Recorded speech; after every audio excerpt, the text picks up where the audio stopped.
Hello, leaders of the world. Welcome to Spread Love in Organizations, a podcast for purpose-driven healthcare leaders striving to make life better around the world by leading their teams with genuine care, servant leadership, and love. I'm Naji, your host for this special episode in partnership with Boston Biotechnology Summit, a bridge to collaboration and innovative synergies between healthcare stakeholders. I'm joined today by Matthias Lambert, a senior scientist in the Division of Genetics and Genomics at Boston Children's Hospital and instructor in the Department of Pediatrics at Harvard Medical School. Matthias identifies as a patient scientist, navigating life with a rare congenital myopathy. His research focuses on studying the mechanisms that contribute to the pathogenesis of rare muscle diseases, including his own genetic condition. He is actively engaged in pioneering efforts to advance cutting-edge therapies for these conditions. His work is supported by prestigious grants from the NIH, National Institutes of Health, the Muscular Dystrophy Association, and the AFM Téléthon. In 2024, Matthias plans to establish his own independent research group. Matthias, it's a great pleasure to have you with me today. Thank you. It's a great pleasure to be here as well. Before we dig in drug discovery and drug development, your passion and your focus during the summit, I would love first to learn more about your story and how you became the incredible leader and pioneer in research. So I was born in France, so I'm from France. I went to science pretty quickly. So after graduating from high school, I went to university in Lille, so it's in the north of France. I did a bachelor, master, and a PhD, all in science and cell physiology. And I was studying the muscle, skeletal muscle. And then I went for a postdoc. I went to Boston in 2017. I joined the lab of Luke Anker, who discovered the gene for the dystrophin in the 80s. And so I'm working on different neuromuscular diseases such as the Duchenne muscular dystrophy or Nemaline myopathy. But more about my story, I would say I was a patient before being a scientist because I was born with a Nemaline myopathy, which is a very rare neuromuscular disease. And so for 25 years, the first 25 years of my life, we didn't know the genetic cause of this disease because I was the only one in my family with this disease, very rare symptoms. And so when I was doing my PhD in France, I also had my physician in the same lab. So basically my physician became my colleague at the same time. And at some point, I was, when I was studying the skeletal muscle, I went through different papers that described my symptoms for a very rare condition. So I told my physician, we should look at this gene. And basically what we did is took a blood sample, and 3 months later, the results came back and basically said that the gene that we were looking at was the good one. So this gene is called TPM3. And right now, I have established my own research direction in the lab here in Boston after my PhD. Also working right now on this TPM3 gene, and this is basically the basis of my future lab. So yeah, this is my story. Wow, thanks for sharing, Matthias. And it's great advancement from discovering the gene to now opening a lab. Hopefully you can target this. So we're going to talk about this. And I'd love first to get your high-level perspective on drug discovery from a patient scientist, as you would describe yourself. How is it different, and how do you think about drug discovery? I mean, this is different because we are not only scientists. Basically, the discovery that we're gonna make, they're gonna be for patients, but also for us. And so that's the perspective is, the perspective is very different because you wake up every morning and you say, maybe the discovery that I'm gonna make today, maybe it is gonna change my life in like health wise. So this is very, very important. That's, I would say, the first thing. Uh, and then the drug discovery area, I think right now might be a little bit overlooked because we have a lot of gene therapy right now in the market. We have CRISPR, and I think it's also a good time to recenter also our focus on gene discovery, because we have maybe more than 10,000 FDA approved drugs that, for example, were not tested in my disease. And so basically we have maybe drugs on the shelves that have maybe an effect on rare disease. So those compounds, we know the toxicity of those compounds. We know that they are safe. There are already been done some development on those drugs. And so it would be very easy to repurpose those drugs to another condition. So as you were talking about it, you spoke about CRISPR, you spoke about probably screening the drugs that already exist. We know the talks about them, and are they effective? Can I ask you, what are you most excited about from a technology standpoint that you think will literally change and accelerate drug discovery of this specific TPM3 gene and myopathy, but also in rare diseases? I think I think there's two sides. I'm very excited by the gene therapy area because I think CRISPR, it's an amazing tool to basically change a mutation, correct the mutation you want, you can correct it. And we know how to do it in a dish. But right now it's very difficult to get this correction to the cell in the body, to basically deliver this compound, this technology to the muscle. And so this is one thing that is very difficult right now. And we still more, I would say, more development I would say, for the skeletal muscle area, for the neuromuscular disease area.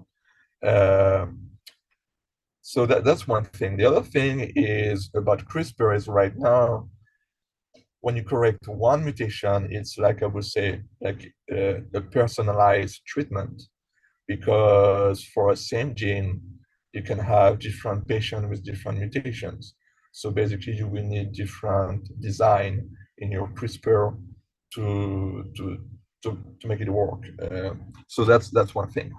So the second side, I would say, about drug, so I'm talking about small molecule, is you can maybe find a small molecule, like a common pathway across different patients. So it would be less personalized treatment, but like, I would say, more common treatment across a population of patients. And I think I'm very excited by combining both. So having a small molecules that could help, for example, the delivery of the CRISPR in the muscle, that could be one thing, or decrease the toxicity also of CRISPR, that could be also another thing. So I think the next step for me, as I see, is to combine the small molecule with the gene therapy.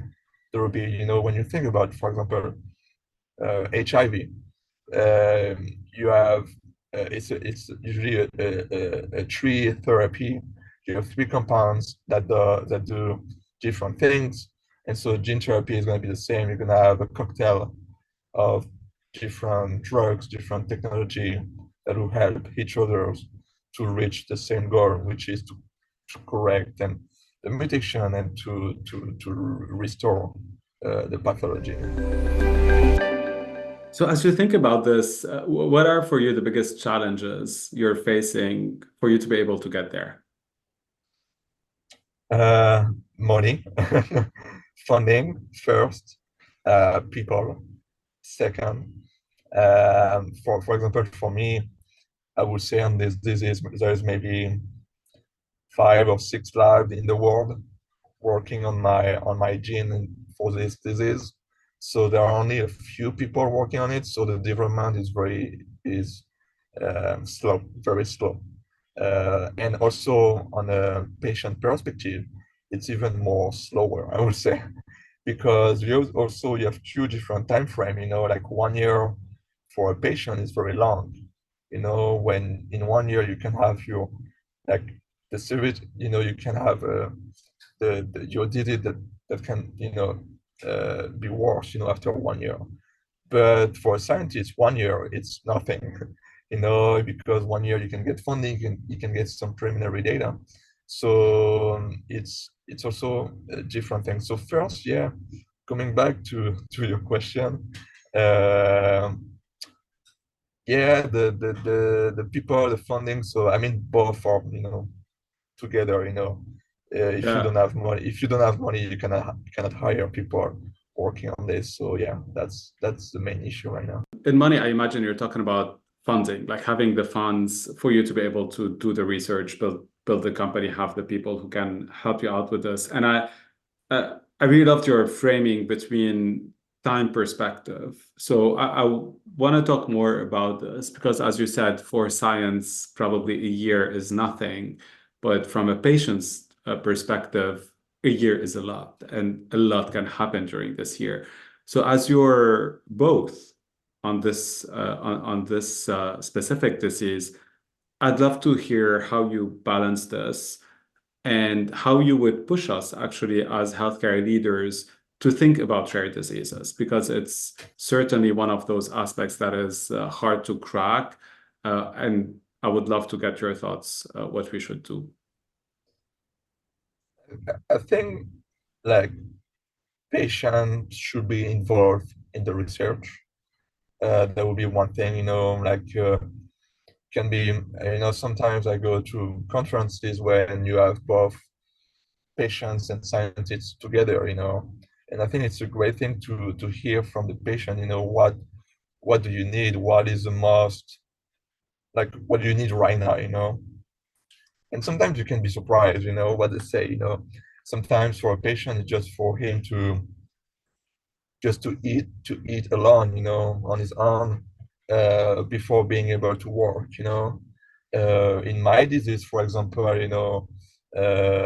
I can work, but the main issue is the breathing, My diaphragm is very, very, very weak, and during the night, I'm sleeping with a BiPAP, and so it's a life-threatening disease, And so I would like to have, for example, a technology, a therapy that will target the diaphragm, let's say. So that's one thing, So when you can refocus your science to a particular goal, that can also meet the goal of a patient, that's very important, I would say. And then you have to work with industry, and also, of course, like agencies like the FDA to accelerate the path, to have, right now we are talking about N of 1 treatments, things like that. But again, N of 1 treatment will treat one patient. And so you also to have this balance also in what you want to do, you have to think about, a path that can work for every patient. And this is, I think, very difficult right now. Well, thanks for sharing this, Matthias. As you think through the next steps so now you know which gene, you have some ideas about targets, what you want to do. How are you thinking about clinical research and drug development in this space and the next steps after this huge discovery that you've done in Lille? So after I knew the gene, so I went to Boston working on Duchenne muscular dystrophy, and at the same time, I talked to my boss and say, okay, I would like also to work on my gene and on my disease. And at that time, there were no model, no animal model, no cell models about this disease. So what I did is to make a mouse model. And the cool thing about it is this model basically recapitulates the symptoms and the phenotype that we see in patients. So that's one thing. And so with this model, so you can do one thing is to better understand the disease, because right now, as I say, it's a very rare disease. So we don't have a lot of patients in the world, which means we don't have a lot of samples to study. So it's very difficult to study right now this disease.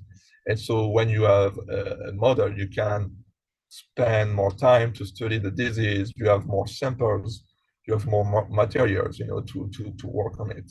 That's one thing. And then the second thing is to treat so my idea is to, and this is what I'm doing right now, is to develop different strategies to rescue the phenotype in this model.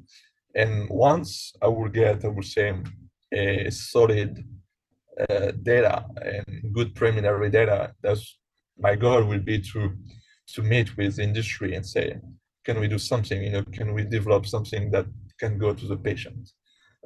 Yeah. Great.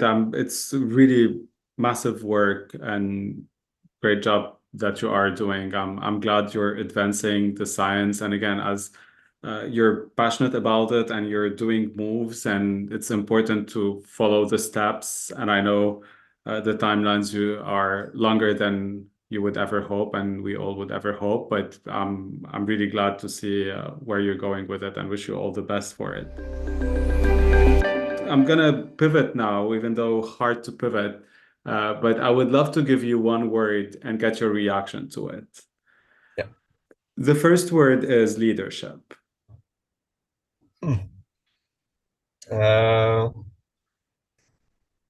Leadership, I would say maybe leadership in science, um, leadership in, I would say something pretty new also, like inclusion in science, I would say. Talking about inclusion, and again, we are talking again about the patients being included in the research, but also having like people with disability, included in science. And I think it's very important to have right now these people, working in this field, because for the past 10 years, there is a paper from that's been published and saying that basically scientists with a disability are the only minority that has decreased over time in science. And you have just a very few scientists with disability funded by NIH in the US. And I think, again, it's very important because, you need to have a leadership from institutions, from agencies in this, because when you have patients that went to science, these patients had to face so many barriers, so many challenges. And so I like to say that patients, it's a very good problem solving because we have to solve so many problems in our life because of our health condition, disease. I mean, just for me, when I go somewhere with a wheelchair, sometimes I have to take a different path because you can have a step. And so you have to solve a problem, and you have to solve, like I was saying, live, like in the moment.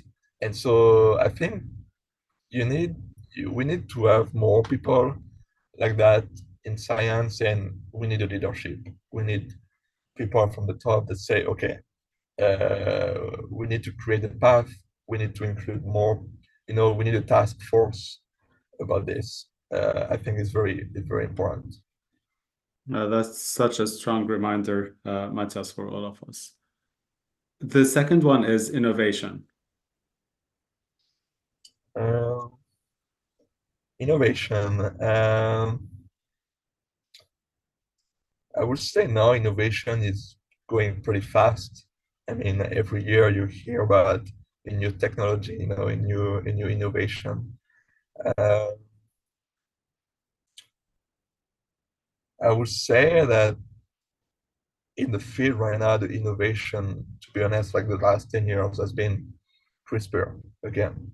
That has been the big innovation that I would say can at some point cure, I mean that's a big word, but cure any disease. Um, but what we are missing right now in terms of innovation is how to deliver this in the right tissue. And I think tomorrow, uh, if you have a company that find, like uh, the the right, I don't know, molecule technology to deliver this, that's gonna be a game changer. That's gonna be a game changer because right now we know for any mutation, we know how to correct a mutation in the dish. We know how to correct the mutation in the mouse because the mouse is pretty small. You have also less immune response in the mouse. But when you go to the patient, to the human, it's totally different. And there were a lot of cases right now, like in the past 5 years, using gene therapy and now CRISPR that has adverse events and death in patients. And I think right now innovation tomorrow is definitely the delivery. If you have this technology, the game is done. Well, there is a lot of work ongoing, as you Definitely, know. yeah, yeah. The third one is rare diseases. Uh, I would say what is a rare disease? That's a big question because I am in the field, but every day I learn something new about rare disease. And depending on the country, you don't have the same definition of a rare disease. Depending how many patients you have, you will say, oh, if you have this threshold, and the threshold of number of patients is different in the US compared to Europe, for example. And so now we're also talking about ultra rare diseases like mine, when you have few patients, and when I say few patients in the world, it's maybe 100, maybe maximum 1,000. And so when you talk about rare disease to a company and you say, oh, there is 500 patients like me in the world, they're gonna look at you and say, okay, but how I'm gonna get my money back, which is true. But so we need to have an ecosystem for rare disease that right now doesn't exist. A path that can work for both. We need to unite, academia and industry on this question, and involve, investors, the FDA, of course. But right now, that's, I would say, one thing that is missing for rare disease is the ecosystem. How to make a a compound, a technology, a treatment that can be that that that a family can afford. Because when you think about some of the gene therapy, it's like millions of dollars, and so it's a lot of money, of course. But also on the other side, you need for the company to invest the money. They're gonna invest the money, and they need at some point the money back, to find a path for this. So we need we need to think out of the box for the rare disease. And again, I think having patience in the discussion is very important. The final one is spread love in organizations. Uh, I would say um, that's a difficult one. Uh, uh, I would say, like humility is one thing, uh, because again, I'm having the view of a patient, every day you know why you are here, why you are in the lab. And so you have also this empathy, uh, and sometimes you have too many empathy, when you have a rare disease, that can, destroy you. Uh, and so, but I think empathy, it's very good to spread a good vibe and love in an institution. Um, and I was thinking, yeah, um, again, empathy is, every time, I see, when I have difficulty, in an institution, especially talking my disability, disability, I say, you should maybe for 30 minutes, take my wheelchair and you're gonna see what I see. Um, and then maybe it will open, your eyes on the world that you don't know. And it's okay to you don't know about the world of disability, but it also opened my eyes in the world that I don't know. And so it can be in terms of culture, it can be in terms of belief. Um, it's basically accept different views, but trying to learn about those views will help you. And so, again, talking about inclusion, it's good to have, when you talk about disability, it's good to talk not only to people with a disability, but also to other people that don't have a disability, and trying to open this world. So yeah, open the world, I would say. It's and I think open your world to others. It's a good way for them to understand you and to spread love. Yeah. Wow, Matthias, open up your word. That's such a beautiful charge and ask for us.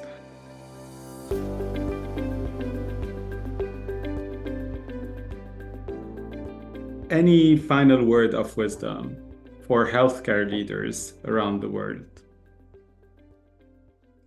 I would say listen to the patients. Definitely include patients because, as I say, we are good problem solver.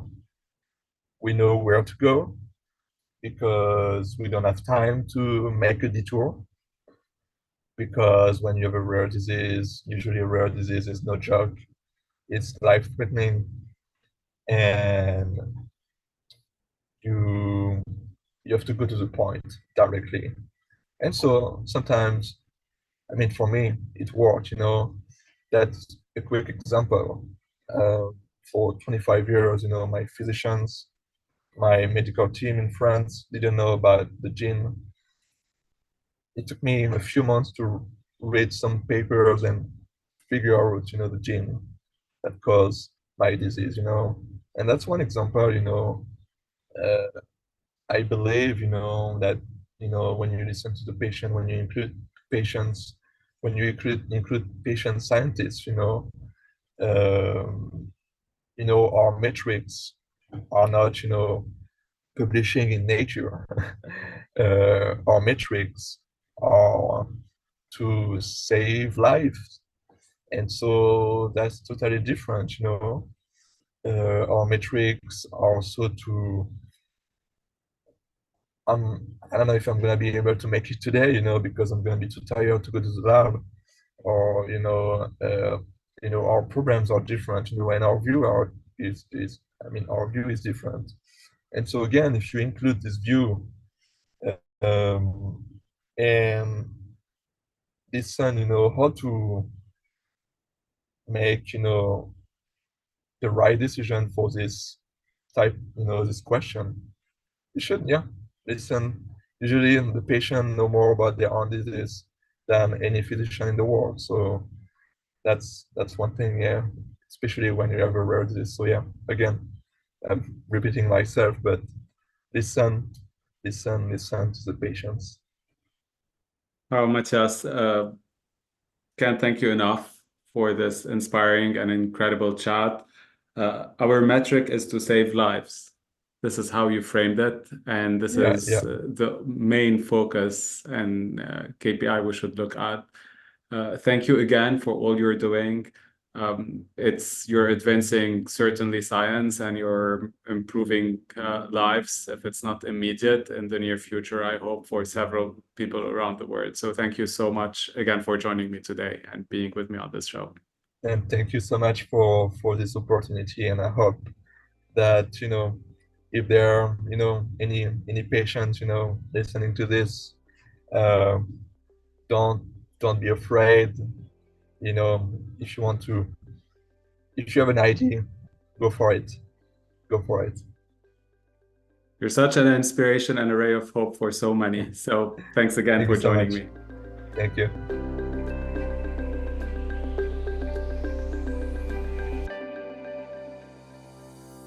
Thank you all for listening to Spread Love in Organizations podcast. More episodes summarizing the Boston Biotechnology Summit are available on SpreadLoveIO.com or on your preferred podcast app. Follow Spread Love in Organizations wherever you get your podcasts and spread the word around you to inspire others and amplify this movement our world so desperately needs.